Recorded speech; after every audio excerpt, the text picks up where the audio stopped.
Good morning and welcome to the next in our series, the BCO series on net zero carbon, or on the run-up to COP26 and the various different seminars that we'll be having. Have been having as a group of professionals, looking at anything to do with reducing carbon that's going to save the planet, hopefully. Now, just to set the scene, we've got the UK is hosting both the G7 summit and the COP26 meetings this year. Well, G7's already taken place. And we know that the built environment is responsible for around 40% of global carbon emissions. So the need for sustainable solutions has swung clearly into focus. In the last few weeks, just for example, we've seen Insulate Britain climate protests controversially disrupting the M25 motorway to demand action, quite controversially. The Chatham House report saying that even if global governments fulfill their pledges under the Paris Climate Agreement, we would still only have a 5% chance of breaching a catastrophic rise of 2 degrees C. And the United Nations Convention on Climate Change, the UNFCCC, report that current pledges by governments won't result in a cut, but in fact a rise in global emissions of 16% by 2030. And that was just before China announced this week that they're reopening coal-fired power stations. And this has led the former government chief advisor, Dr. King, to say that there's simply no safe carbon budget left. So the BCO response, how does the BCO respond to this? Well, BCO members are extremely well placed to meet the challenge, and in fact, I would argue we have a responsibility to do so. In fact, I think where the BCO leads, other sectors might follow, and where other sectors in the UK might follow, other countries might follow. So we as a group of BCO professionals have the ability to change the world. So if you're sitting at home on your laptop, please think about switching off your emails for a bit and listening to these speakers we've got today, because this is an incredibly important topic, and we as a group of leaders can change the world throughout the industry.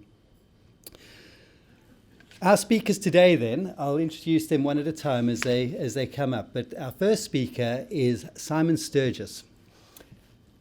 Simon is the co-author of the RICS Professional Statement on Whole Life Carbon. He's the author of RIBA's equivalent professional guidance. He is also author of the Greater London Authority's new London plan policy on whole life carbon, and was recently appointed as special advisor to the Environmental Audit Select Committee.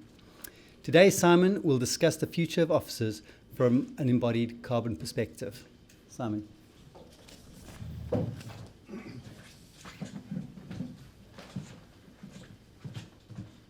Thank you, Robert. I assume I just press the thing to advance. Just forwards. You'll have to go forwards. Brilliant.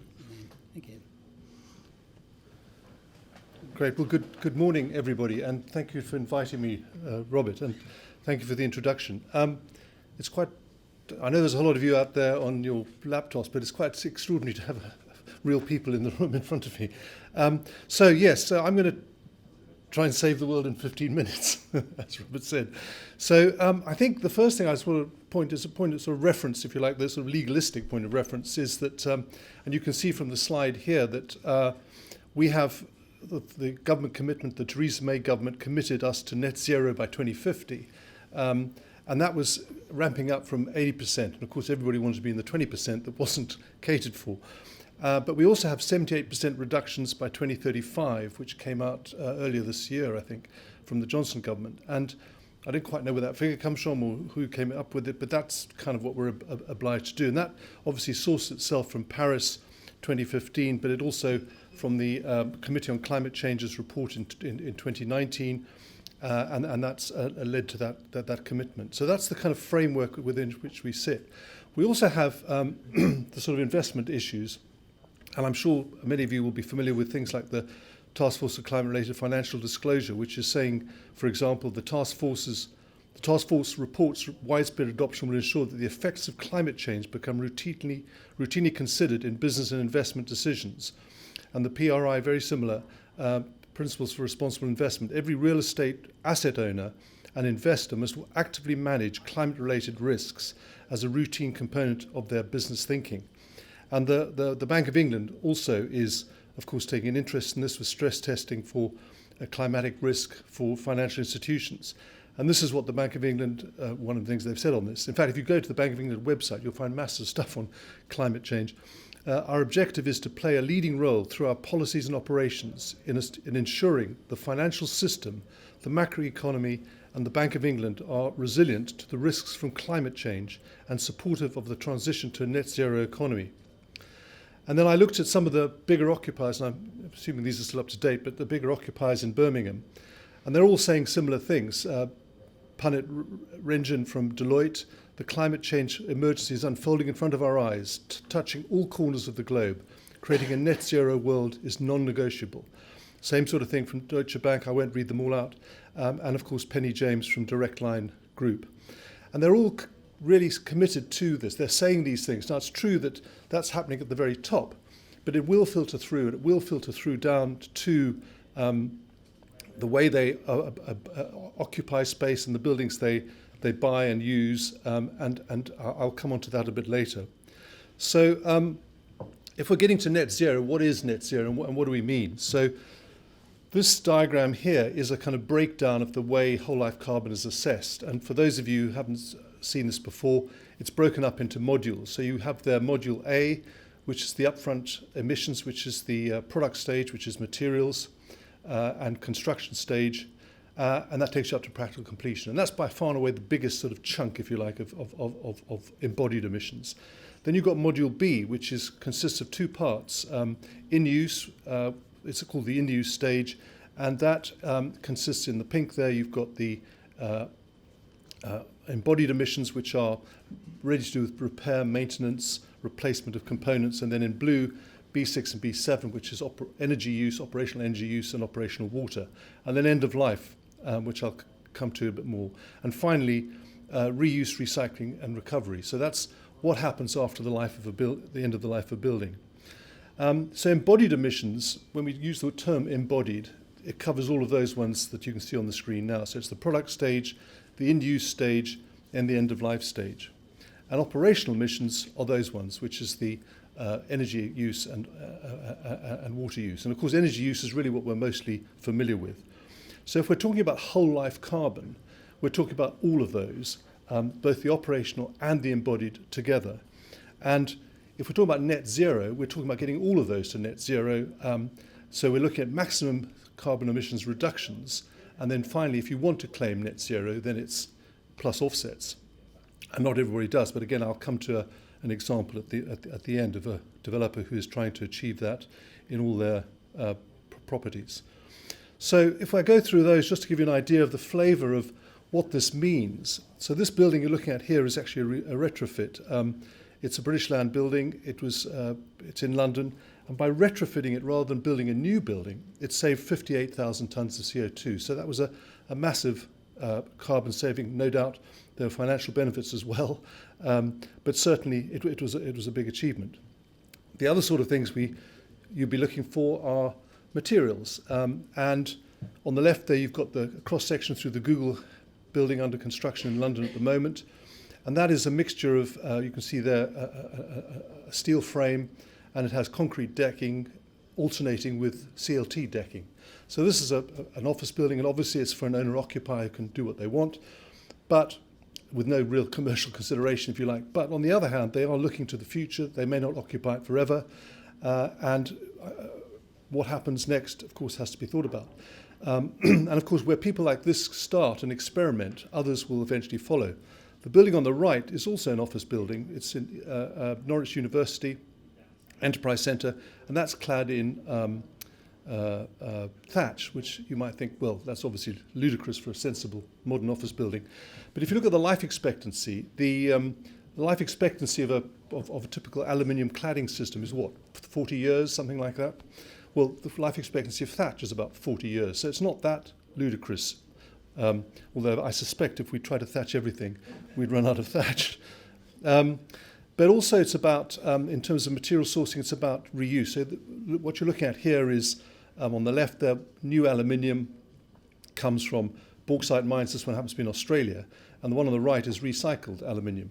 Now, if you're choosing a finish like powder coating, you can use recycled aluminium because the colour of the substrate doesn't matter. If you're using anodizing, you need a uniform coloured substrate. Therefore, you need new aluminium. There are obviously life expectancy issues between those two finishes, and all those things have to be balanced out. But it gives you an idea of the kind of decision making that will start to need to be made to reduce the carbon footprint of things and increase things like reuse and recycling. If we look at durability, I'm just going to show you, I think there's just only one image on durability. So this is showing two office facades. The one on the left is brick with windows, double glazed units, and the one on the right is a unitized cladding system. It's a double glazed unit, a gap for the blinds, and then a laminated unit on the inside. And so you've got a total of 5 sheets of glass. The life expectancy of all of that glass in whichever building is, as I say, about 40 years before the maximum, before the double glazed ceiling, the seals go, and also the laminations tend to go. So, and I know from speaking with Arabs that these sort of sealed units, as in the building on the right, can get up to about 70 degrees, depending on orientation, 70 degrees centigrade, that is. So the life expectancy is not that great. And that building, which is I think it's about 40 odd stories, that cladding will have to be replaced at some point in time, whereas the building on the left will not. Therefore, the overall life cycle, the durability of the building on the right is really not that great. And of course, as temperatures increase globally, that kind of facade becomes increasingly a problem. And the reason why it's triple glazed is to reduce the air conditioning load. So it's not obviously, you're trying to fix one problem, but you create another problem. Obviously, with services, I think we all know more about services than we know about most things, and really this is just making the point about reducing services and also whether it's fabric first type of approach. And I hesitate to talk about services in August company of Cundall's offices, but on the right there, this is showing kind of louvers on a building to help reduce the impact of the sunlight and so on. And then end of life. Now, this is typically, of course, we demolish buildings, and most demolition contractors will say, yes, we recycle 95% of what we demolish. That all sounds pretty good. But what does recycle really mean in that case? Putting it under a motorway equals recycling, so that's not really what we're talking about. If you can disassemble a building, then so much the better. And that would then lead you to reuse, recovery, and recycling. So you can then reuse. Now, you may think that's all a bit far-fetched. That building on the right is a Segro building, which was moved. It was a project I was involved with, and it was a building that was going to be demolished and disposed of, and they were going to build a new building on that site. But we talked them into dismantling that building, moving it about 2 miles, and then rebuilding it again. And of course, things like the roof membrane, the foundations had to be replaced. But most of the other stuff, the lifts, and of course lifts are usually on very long delivery, so that was no problem, it was there. Of course, there was new gaskets and things on the glazing, but fundamentally, it was a reuse, and that saved a significant amount of money. It also saved a significant amount of carbon. So what about carbon and cost? Well, I'm just going to show you 2 images on this. This one here is, again, the Google building in London, and we were doing the carbon analyses of the tender returns. And what you're looking at there is the carbon footprint of the 4 tender returns. And the one in the red box was the lowest tender price, and it was also the lowest carbon. And we found that correlation was the case in, I think, about 95% of the tender returns. So there is a correlation between low carbon and low cost. So it's not something we should be worried about. This is actually a resi building, but apologise for that in this company. But nevertheless, this was a project we did with Quintain. This is a residential building. It was actually completed next to Wembley Stadium. And we were asked to help them understand this whole carbon business, do a retrospective analysis. And in fact, the detailed numbers were done by Cundall, by somebody I knew working there, Chen Li.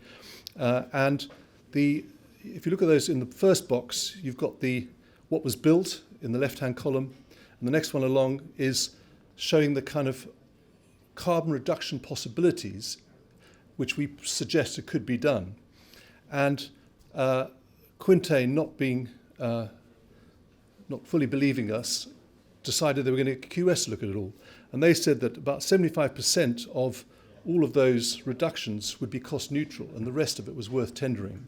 So there's a significant proportion, and that shows in that first box, that shows a 41% reduction in carbon, of which, say 30% would be cost neutral of that 40%. So again, this shows that there is a chunk there that can be reduced within the constraints of our current supply chains, within the constraints of current knowledge, without having to be too weird and fanciful. There are significant reductions that can be made. This diagram here shows on the left the kind of build-up of a sort of typical office building, and this is showing kind of how we would need to step down to get to a 78% reduction by 2035. So the first 20-30% I'm suggesting is current technology and supply chain and roughly cost neutral, say, from what I've just said. The next 20-30% is really pushing the boundaries with some innovation. And then finally, we have to get a higher level of innovation. And then whatever's left, you would offset. But as I say, I think certainly for the next 5 to 8 years, there is plenty we can do without, as I say, costing the earth. So this is a diagram actually by Arps, and you can see on the left there, we've got a sort of increasing as the orange bars step down. It's upping the specification on a building to reduce on a new building to reduce the carbon footprint of that building, and then you get to a point where it goes into yellow, and that's really where you are really fully redesigning the building, and in green is where you're retrofitting. And what they're saying is that the first of those, the orange ones, are more about cost and risk, but the value starts to come through when you actually do a greater degree of either full design or retrofit. So what about who's doing this for real? So this is British Land. In fact, these are from their website. I've been advising British Land on how to do all this, and I'm advising various others as well, consultants as well as developers. But what they've committed to is achieving net zero, and they are now, all their design teams are fully committed to doing, or not committed, they're required to do this. And this is now feeding right the way through everything that they do. So there's net zero. I can see I've got 39 seconds. So they've also done this, for example, at 100 Liverpool Street, and they have their own internal price of carbon, so they sort of pay a penalty, and they're trying to get down to 500 kilograms per square metre, which is really quite low. But if British Land can do it, well, then we can all do it. And I thought I'd just quickly finish last slide with the sort of business case. So benefits: resource efficiency, including cost, resources, and money is obviously a resource, and it contributes to value engineering. Life cycle, we're looking at future performance, future cash flow, total cost of ownership. Life cycle analysis also is about durability, adaptability, and due diligence. That I think, again, people like British Land and Landsec are starting to talk about the idea that due diligence on a purchase would include life cycle.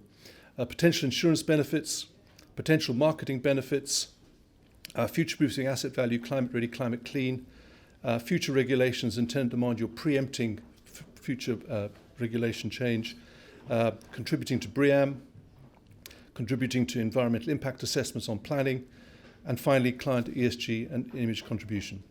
Good, thank you very much. Thank you very much, Simon. If I can ask the audience, please, to think of questions, and at the end we've got 15-minute question and answer, so please start thinking of questions that you can put to our panel. Our next speaker is Rob Groves. Rob is a Regional Director of MEPC, and his role includes leading the Paradise development in Birmingham. With their investment colleagues at Hermes Federated, Rob's team is driving forward to their 2035 net zero commitment for both their developments and their existing assets. This includes 3 Chamberlain Square, which will be one of the case studies later. Rob will discuss now the commercial imperative for developers to reduce carbon. Thank you, Rob. Thank you, Robert, and good morning, everybody. I'm unusually for me, I don't have many pretty images today. It's just a few slides and some text to really sort of stimulate some ideas and probably raising more questions than answers. When you think about it from an objective perspective and about carbon, and you think about tenants, increasingly over recent years, the decision around occupation has been driven by the HR department. You know, the location, what are staff interested in terms of the right location, the right type of place. And I'd say actually in the last 18 months, that's been massively accelerated. You know, getting the right destination, the right working fill and everything else. But to date, in terms of the environmental credentials, it's been driven by the property sector with BREEAM and LEED. But the reality is those staff that are going to be involved in those decision makers probably never heard of BREEAM, never ever heard of LEED. So this is a game changer, a massive game changer. So unless you've been living on a desert island for the last 5 years, I don't think anyone will actually be able to recognise the impact that carbon is having on the world. And obviously it's for us to do what we can do to drive that. So from an investor's perspective, it's about making sure that we get out there and we do what we can to ensure that we do as least damage to the environment as we possibly can. So to me, from the tenant's objective, is going to change. I think businesses, you know, younger, not just younger members of staff, but everyone will be interested, not just in terms of how great the spaces that they're going to go to, and the coffee shops, the restaurants, and the great environment, the soft sofas, the play areas, but they're going to be really driven by how sustainable is our business, and are we choosing a location that's in a sustainable building. So when you look at them from a long-term fund's objectives, well, most institutional funds, as set out by Simon earlier actually with British Land as well, will already have those ESGs and will be driving towards, you know, a long-term sustainable future. You know, that's driven by their own desires, that's driven by their investors, the pension holders, that want to make sure they're investing in businesses that are thinking about the impact that they're having on the environment. So the long-term funds are there.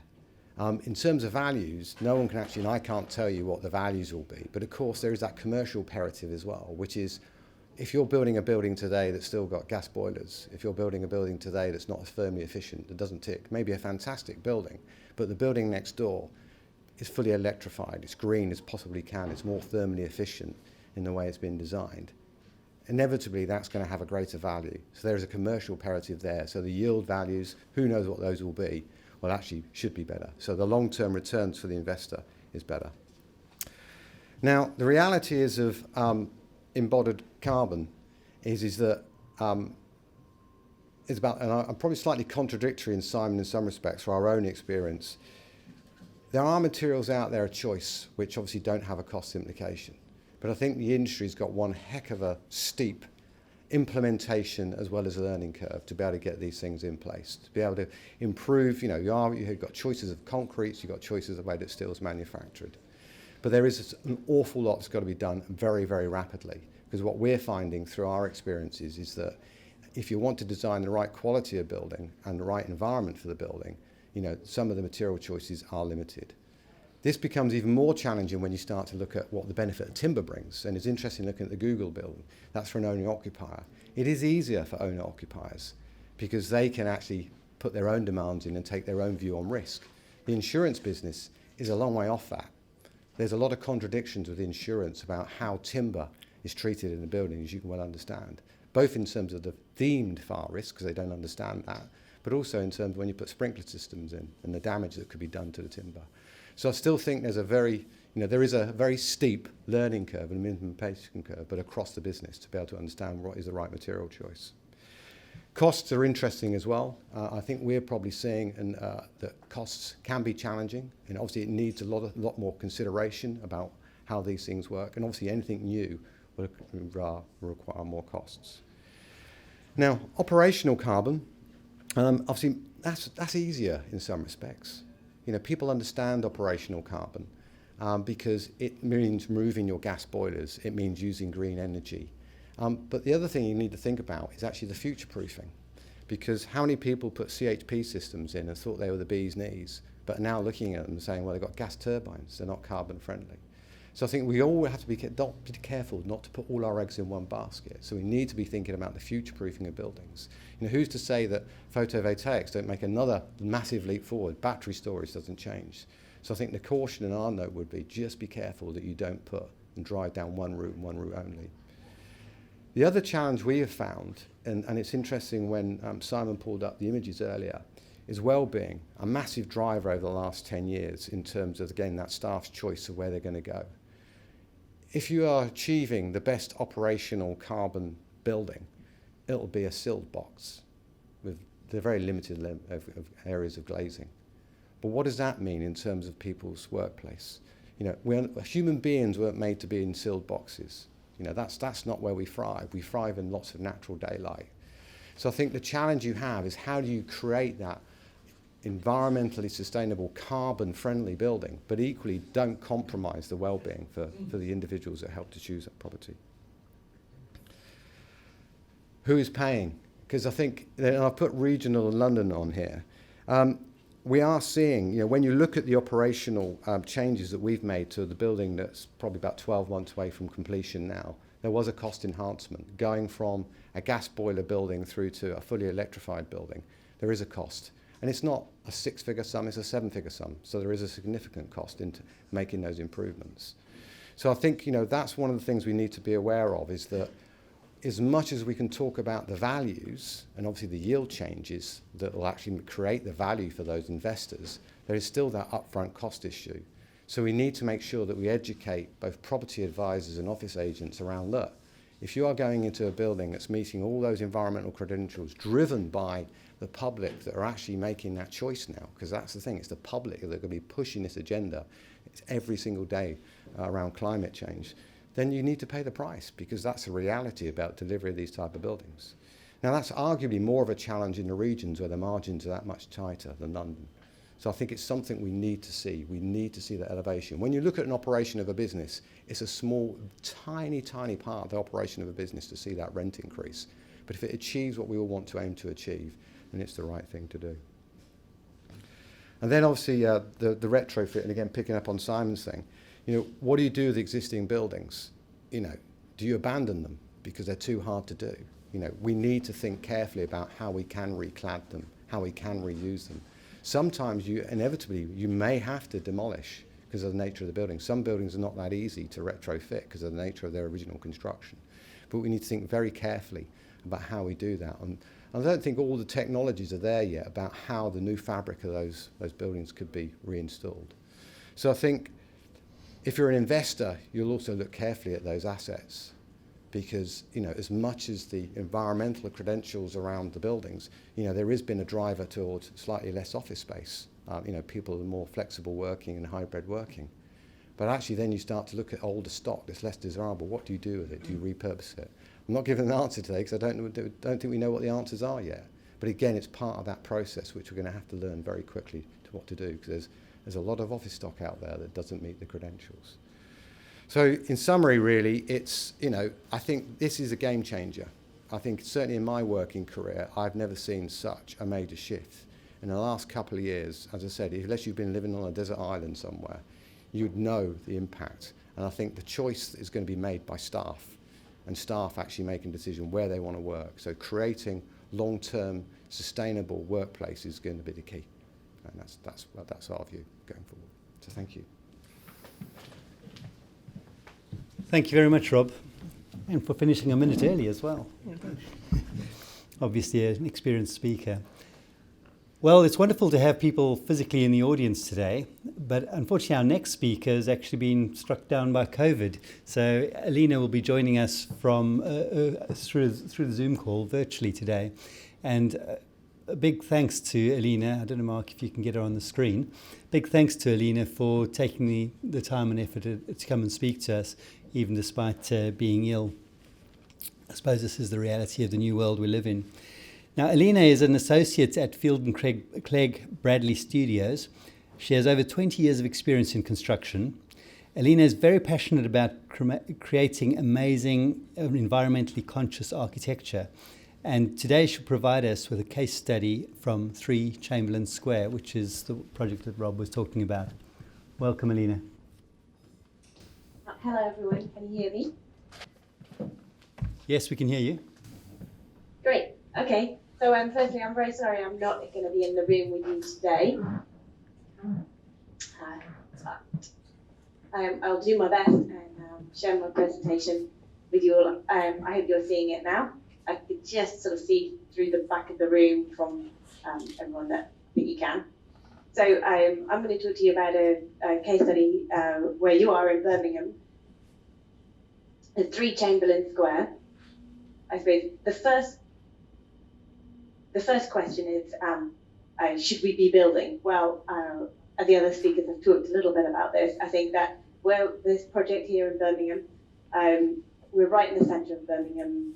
It's an excellent location. It's really well connected, and it's the next piece in the MEPC Paradise development. So I'm going to say that actually this is a good place to be building. Our brief on this project was not only to try to get towards net zero carbon, but we're also looking to make a landmark building right next to the town hall, a really significant location. And it's a place where we hope this building will be there for far more than 60 years. We're also looking to make it a smart, healthy, flexible workspace, which is really focusing on well-being as well, where people want to be, not just as the people in the office working there, but as part of the context of the city. So I think that Simon showed you some of these sort of slides here, particularly describing the A to C of the embodied carbon. For offices, we start at this kind of point here where the operational carbon, which is well understood, forms a bigger part of the overall carbon. But as we move towards decarbonisation of the grid, so the embodied carbon, both in the building and in the replacement cycles, become much more significant. So we really need to tackle the embodied carbon.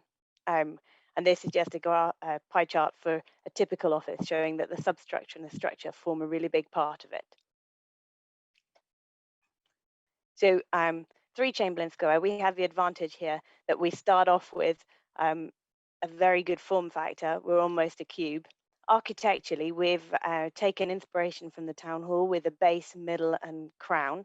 And then we've pushed in the base to create better connection with the public realm. And then up on the crown, we've inclined the facades. This allows a bit better light down and improves the views back through Birmingham, across and over the town hall. We've then taken a slot where we've pushed in and we've created winter gardens or balconies overlooking the town hall and a terrace up on the top at level 9, also with great views back over the city. The next move we made was to articulate the facade with a 1.5 meter grid of vertical thins. And then we have had a play at the top, introducing these OG kind of curved arches, and then down at the base as well. And finally, we have allowed for a little bit of shading in between the piers on the southern elevation. This is how the building's currently developing. It's actually in for planning. So I think we have getting a very beautiful building here. It's organised over the 9 floors with a double height entrance, retail space on the north and the south at ground level, opening out onto the public realm, with office floors going up the building. These are the winter garden and terraces overlooking the town hall, and level 9 is a generous terrace, some office accommodation space and plant wrapping around on the west. A typical floor plate, we're quite deep floor plate, almost a cube here, with a central core, and then these are the winter gardens. So at stage 2, our embodied carbon was assessed by Cundall, and this is how our pie chart breaks down. You can see firstly that we've worked really hard on a structure and a substructure, but Tim's going to talk to you about those in a moment. So our pie chart is already slightly different, and at stage 2 we were coming in with a LETI rating C, just under 600 kilograms of carbon, which is a good achievement, but we're still working on it. We want to improve this over stage 3, which is where the project currently is. So in the facade, that's currently at about 22% of our embodied carbon. This is just the A1 to A5 stages of carbon. We've chosen the materials, predominantly terracotta. We're trying to use the materials that we're using for the facade wisely and honestly, as part of the process of reducing carbon. If you're trying to use materials for what they're best at and not force them into doing things that they're not best at.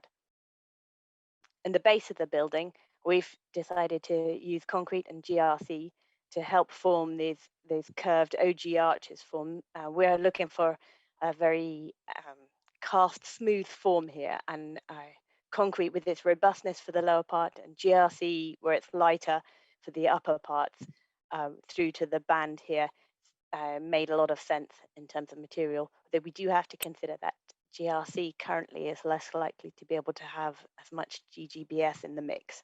So there's a balance, but we're not using we're trying not to use too much of it, but what we're using, we're trying to use wisely. In the middle of the building, we've got these terracotta fins. They project out on the east and the west. They perform a little bit of shading. They also set that kind of 1.5 meter grid across the building. And it's taken inspiration from some of the town hall here. The building, the main part of the building is broken down into these 1.5 meter bays, as I said. And we are currently proposing that it's a unitized system, which has less glazing than, I didn't quite see the images Simon pulled up earlier, but I'm assuming they were fully glass facades. We've got 52% of glass glazing when viewed from inside, and that's been reduced from a typical office building in order to increase the solid areas and have the best of the U values. We've also got opening windows in every other bay. Although the opening windows do include count for more carbon, we think that the benefits that they bring to the environment within the building are really critical, and they'll assist with some of the cooling out of the main operation hours and into the future as the traffic becomes cleaner and quieter in Birmingham. You should be able to open the windows and gain some assistance from external conditions in the shoulder seasons. So one of the debates that we've had on the project is double or triple glazing. So at stage 2, when Cundall's looked at it, the difference between going with for A1 to A5 was about 10 kilograms per cubic meter of building difference to go for triple glazed over double glazed. But over the lifetime of the building, the triple glazing performs slightly better. However, double or triple glaze is very much linked into energy, operational energy into the future of the building. So with a moderate decarbonisation, triple glazing is only just under 100 tons better over the 60 years. So it's a really fine balance between whether double or triple is better. Since the stage 2 analysis, there's been slightly more information come through from potential unitized suppliers. And they're saying that actually the only difference is that you just take out a pane of glass and include a little bit more capping. The rest of the system is being sized for the very stringent U values that we're trying to get. So possibly there's less difference in embodied carbon, but actually it brings up the question of how much insulation is valuable for the more insulation and embodied carbon you need now versus the operational carbon that will be used by having better insulated buildings. Is there a balance point, and have we reached it? I think that's a kind of open question.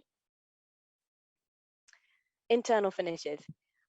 This looks like quite a large chunk in this building, but this analysis was done and it's taking the raised access floor as new. We'll definitely be using reclaimed tiles in the raised access floor. So a couple of pointers where architectural finishes can make a difference. Raised access floors, not great. They do get replaced a lot during the lifetime of the building, so we really should always be using as much reclaimed as possible. But we also need to consider that screed is even worse. So if we need to get services through the floor, then the raised access floor is better. Partitions.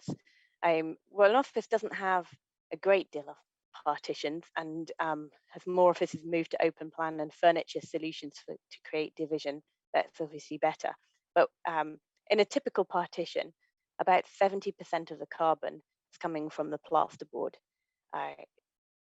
So where we can use timber studs, we'll need to bear in mind that the timber stud is only going to make a difference to 22% of that partition's carbon.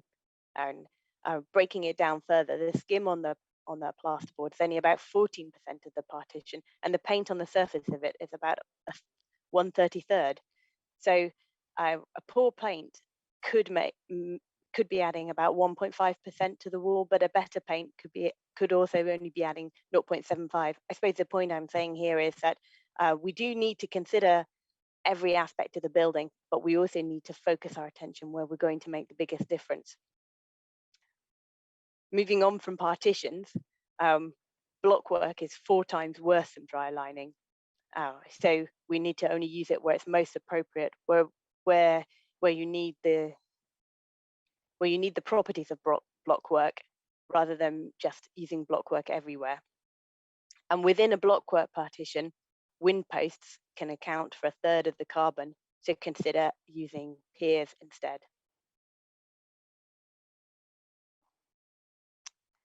M&E, well, I'm not an M&E engineer.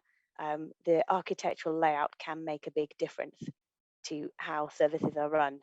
So we need to consider allowing the services to be as simple as possible, run as straight as possible, use as least material as possible, coming back to the less MEP, less carbon.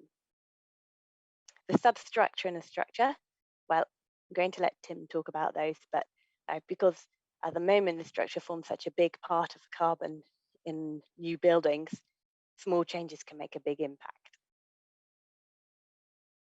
Looking onto the building, another aspect, particularly in office buildings, is the refurbishment and replacement cycle of different tenants. So we've tried to make the building as flexible as possible, generally collating the services on the north and on the south to enable the office floor plate to change in size served from either side.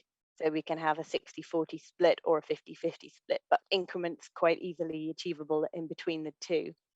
Another aspect we've done is that we've included 4 soft spots for connecting stairs so that this can be broken out without additional structural framing. And this will allow office plates to be connected together as simply as possible.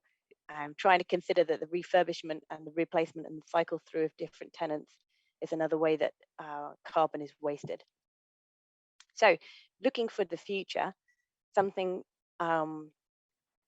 timber, how can we use it more widely?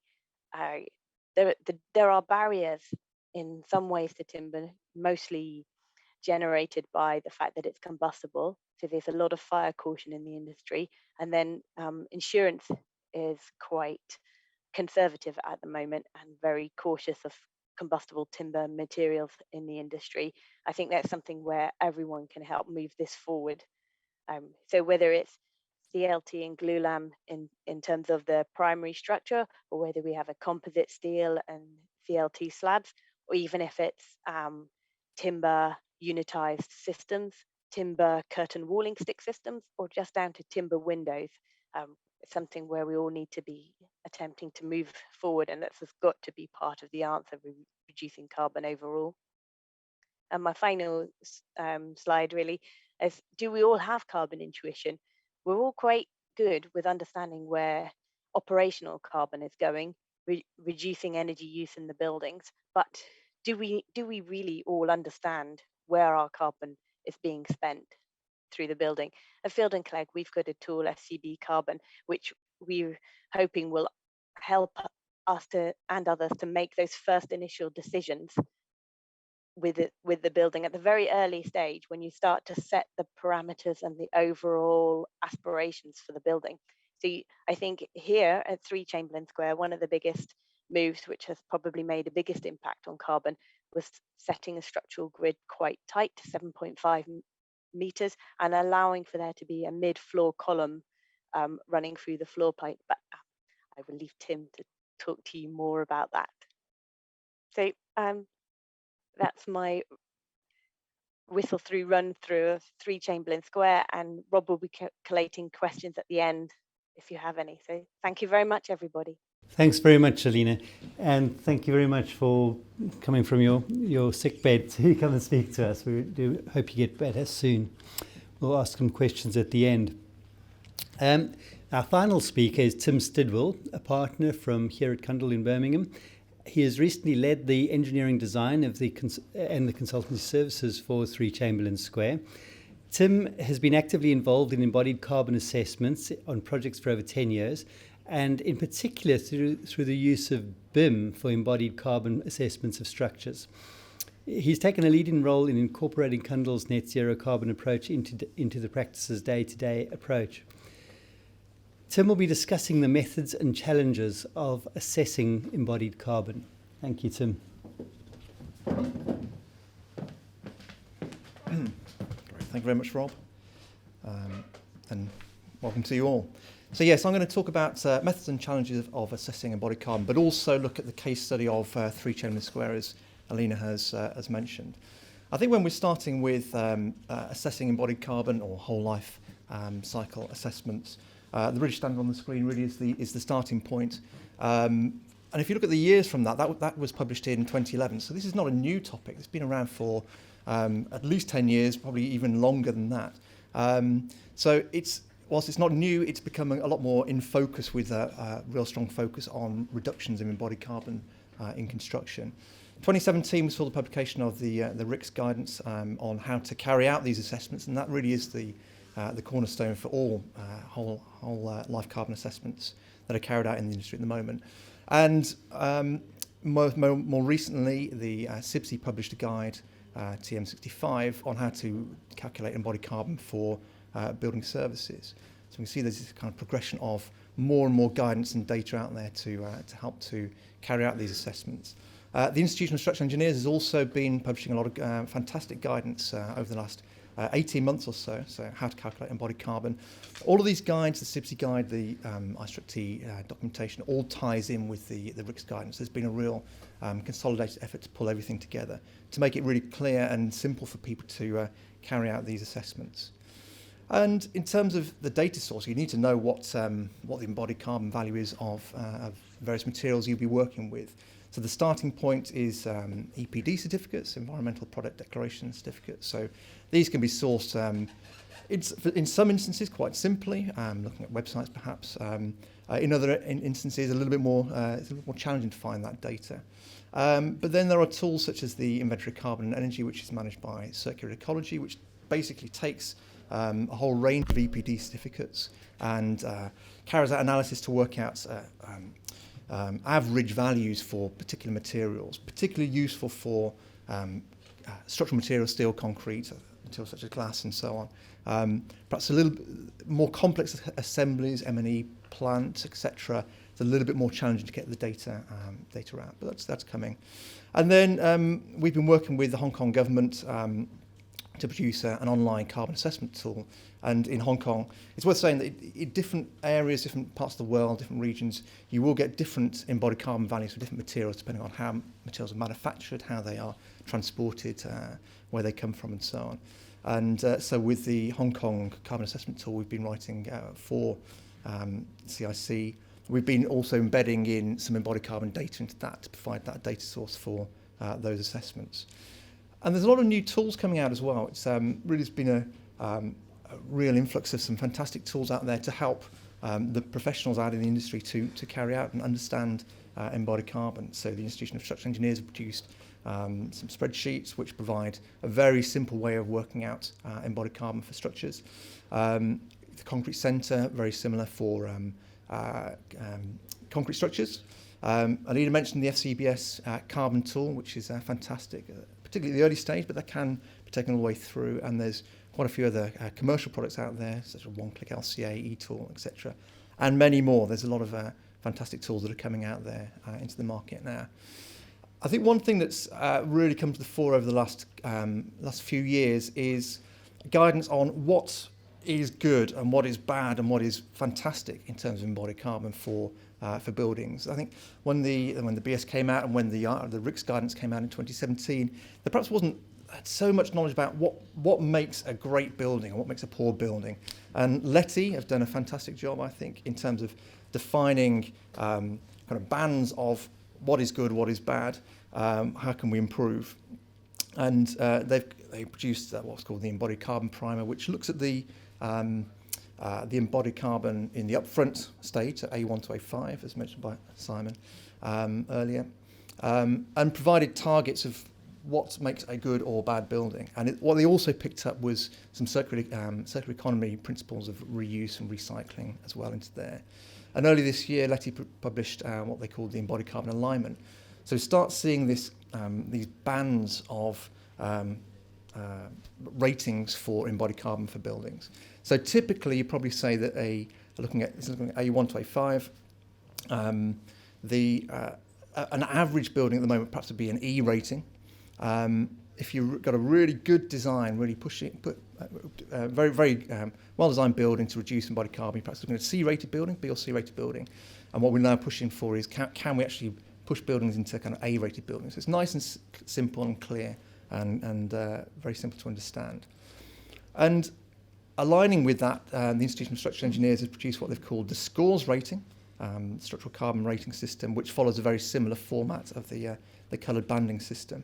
And what they've got on the graph is showing how moving towards 2050, getting to a zero embodied carbon buildings, how can we get that? And the lines there show you what would, the black line is what would be an average building. And then if you push, where can you get to? So moving up the bands. So looking at 3 Chamberlain Square, embodied carbon has got a strong focus from the clients right from the beginning. And what we've set for that project is that we're looking for a Letty C-rated building or better, both in terms of the A1 to A5, the upfront carbon, but also A to C as well. And you've seen on the Letty slides further up that there were different numbers for A1 to A5 and the A to C periods. We did a whole range of structural frame option studies at stage 2, which I'll show you in a moment. And through that, we actually selected a post-tensioned concrete slab solution. I'll explain that in a moment. But some of the key design decisions that led us to a lower embodied carbon solution was going for a tighter grid than perhaps you might expect from a normal office building.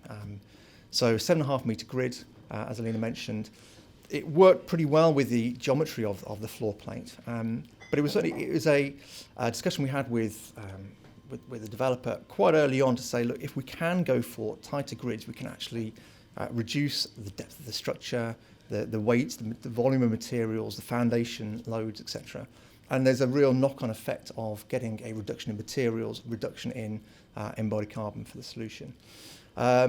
We also talked about the BCO guide specification and what loading data we should use for the floor plate. And what we agreed quite early on, we had a really good discussion about this and talked to some agents as to whether or not there was a need to include the high load areas that are kind of recommended or there's guidance in the BCO guide specification for including high load areas for archive storage. And we discussed it and we agreed that actually there's not so many office buildings now that have big paper archive storage. So do you need to have that extra load and putting extra structure in to support something that may never ever be used? And we agree with the agents that actually no, we don't need to include that. So we took that out, which is a really good saving. Making sure that we only design to the British standard loads or the BCO guide specification floor loading, so 2.5 plus 1 kilo per square metre is what we used. It's interesting looking back, and we're doing quite a few refits of old office buildings, certainly even from 5, 10, 15, 20 years ago. There was a common blanket 4 plus 1 kilo per square metre across the board. It's just not necessary. We can reduce these loads and get real reductions in the embodied carbon for buildings. And then that allowed us, by putting the closer column grid, reducing the load, we actually could use a spread footing foundation system. We're quite lucky we've got some sandstone underneath the building, but we could use a spread footing foundation system rather than pile foundation, which again led to a real good reduction in embodied carbon. We're also looking to use cement replacements such as GGBS, and potentially we can look at alternative steels. So EAF steel, electric arc furnace steel, will give a reduction in the embodied carbon compared to BOF steel, which is a basic oxygen furnace steel. So we did some embodied carbon assessments using some Revit tools that we developed, and also we did some whole life carbon assessments using our Cundall tools. And these were some of the outputs that we had from the early stage 2 option studies that we produced. So we basically looked at a little slice of the building, so 2 bays of the building, looked at a range of different structural options just to see how they would perform.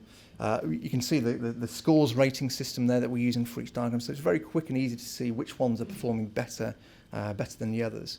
And we included data such as the embodied carbon for each of the options, the percentage of recycled material, how much could be recyclable and so on. And we also looked at the data based on including sequestration of timber, of CO2 through timber and without it. And what we found was that the prime solution is, I think we had a preconception that the timber solution would actually come out better. And in fact, when we went through the process, we actually found, using the current methodologies, the RICS methodologies, that actually the PT solution has come out better, partially because we brought the column centres in so much that we could really reduce that PT slab quite significantly. And when it came to,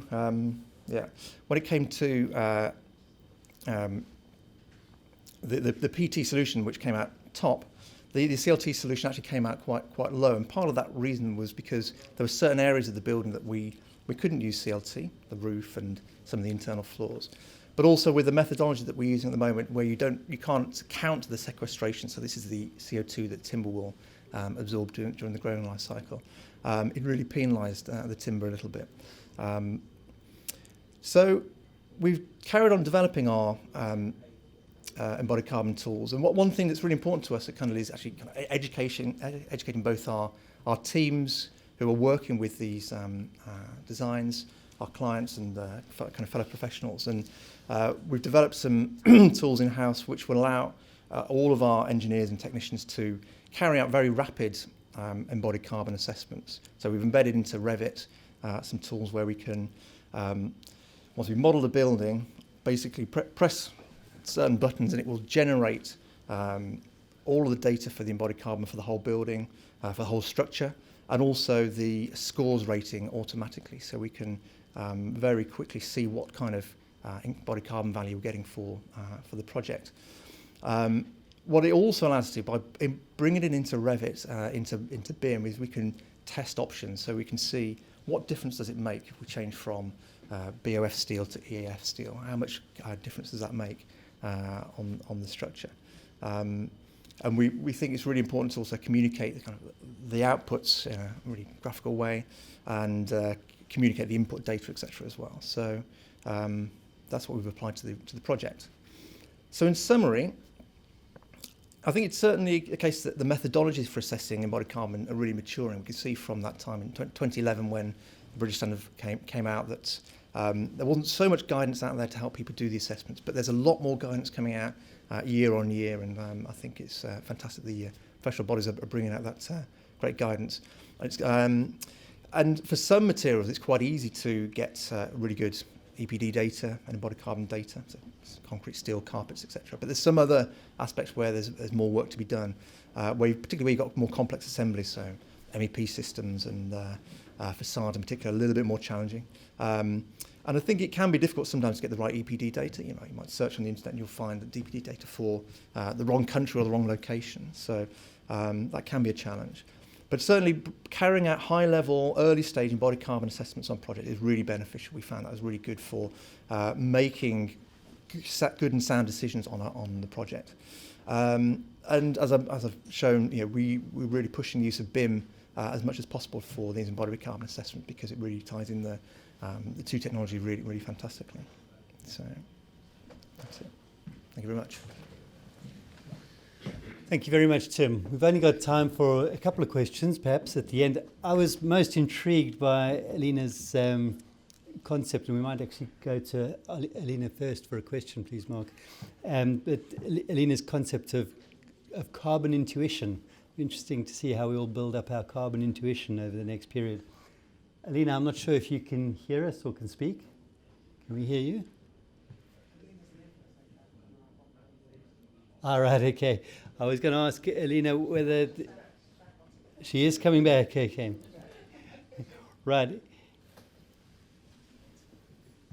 Alina, can you? Yeah, I can hear you. You can hear us. Okay. I wanted to ask you, Alina, the Royal Institute of British Architects, RIBA, I understand recently relaxed its embodied carbon target from 500 to 750 kilograms per square metre. And I'm wondering, is that some sort of acknowledgement that these targets are too difficult to achieve, or is it is it something that is there something else at play there? So I think the targets are still challenging to achieve. I think as more information and understanding comes in on where the embodied carbon is going, so the targets have moved slightly, but it's still going to be a challenge, and it's still going to be something we should all embrace in designing new buildings or designing for refurbishment. And actually, we all need to consider what you did before might not be appropriate to do again. And also, if the targets are so unrealistically low in terms of achievability, they might just get ignored. So we need to really engage with this and take those steps in the right direction. We're starting the journey with 3 Chamberlain Square, but for the future, there'll be more that needs to be done. Thank you, Simon. I absolutely agree with Alina. What I would add to that is that what also happened, are these things were okay. Yes, thank you. Well, what I would add to that is that up until very recently, up until May this year, there were sort of, if you like, 3 different sets of targets out there. One of which was the RIBA 2030 challenge targets, one was the LETI targets, and the third one, which was arguably London only but others were using it, was the GLA targets, which in fact I and Chen Li of Cundall were instrumental in putting together.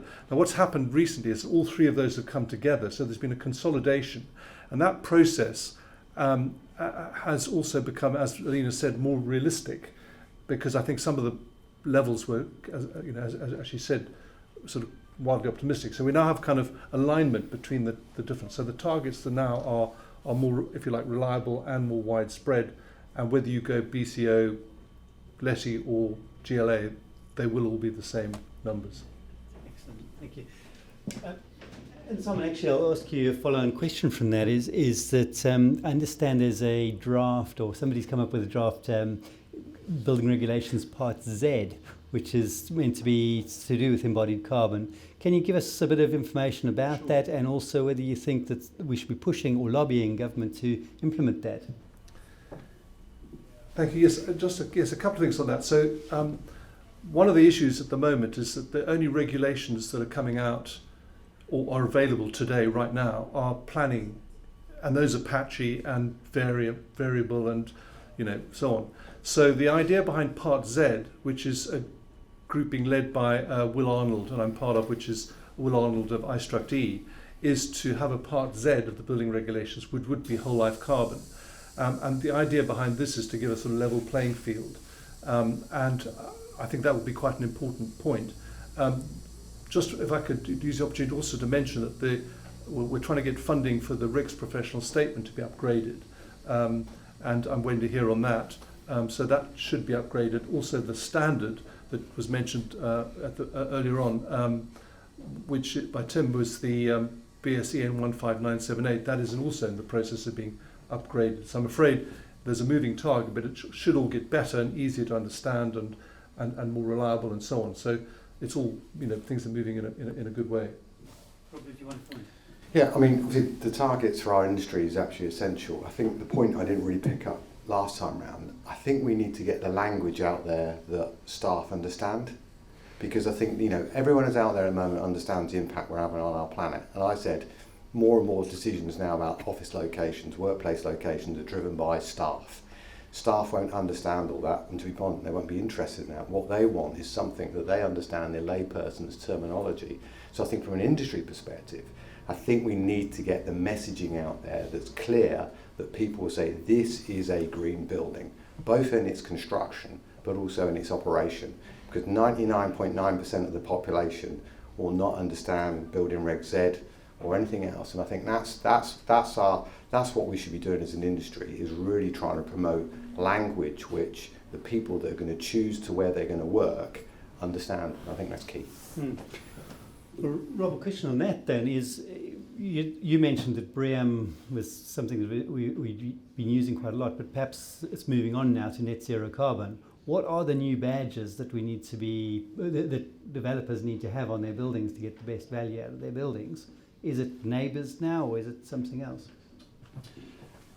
I mean, BREEAM is great. We've committed on various buildings, and I think the property industry understand it. There are parts of BREEAM, and I'm going to be a bit cynical here, where you go stick a few boxes here, some sort of, I don't know, some bats, and I'm a bit of a cynic on that. Does that really achieve the sustainable drivers? I think, I don't know what the answer is, and the danger is that we dilute what we're trying to achieve.